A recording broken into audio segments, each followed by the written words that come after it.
Placido Domingo first sang the role of Canio in 1966, and since then his thoughts about the tragic clown have continued to evolve. In recent years, they've become more sympathetic. I always like to see a positive side on every character that is kind of mean, or that you find him into a difficult situation. And I find some positive sides of Canio. Let's say it that he is kind of a victim also. The fact is that you can place Canio you can play him in very different ways. I have been playing him as a drunkard. I have been playing him as a rough man. And I think I have arrived to the conclusion that now, with age, perhaps I have found out the best way of doing it. It's just like a good man that really believes in her, believes that he has taken Neda when she was a child, and really help her, and really being in charge of her, and after marrying her, and finally, just of course because of age, she finds somebody younger. But Canio really responds in a brutal fashion to, instead than with wisdom, to the facts of life. He is a real criminal. I don't completely agree with Franco that he is a bad man, that you cannot like Canio. I think you can sympathize with him if you see the drama the way that I try to do it today. In fact, I try to be very nice with her in the first part. I don't have any doubts at the beginning, which in other productions I used to do it. For instance, when I did that particular production with Corsaro, I used to have doubts at the beginning, already drinking and being suspicious the whole time.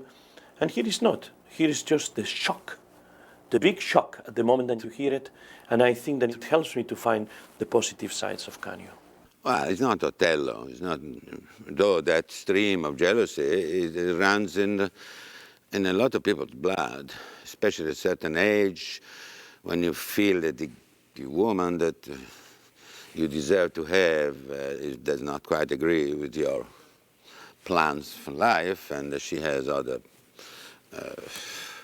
imagination going on, and fantasies or realities, and she finds a boy of her own age with whom she could build up a family, and she wants to leave him very painfully, because she is a nice character, Neda.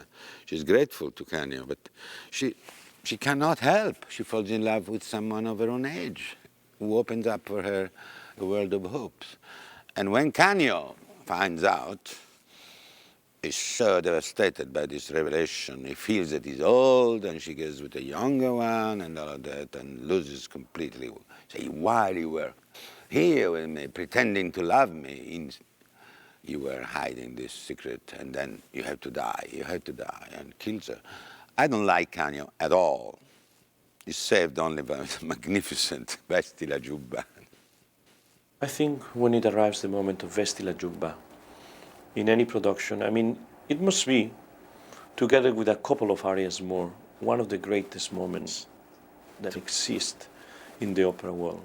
And when you feel alone on the stage and you have to do that aria, first of all, what you hope is that the emotion, it will betray you. Then you can, then you can express all the emotional feelings without getting in the way of the voice, because of course the crying is there, the crying in the voice is there. And you have to convince the public. You have to really make them see the drama of this man that has been just, it has been just like if it was a lightning hitting him in that moment. And then you see his heart, just this break into pieces. And his life is changing from that very moment. And the public has to feel that. And if you are able to convince them, then you can be very satisfied, very happy.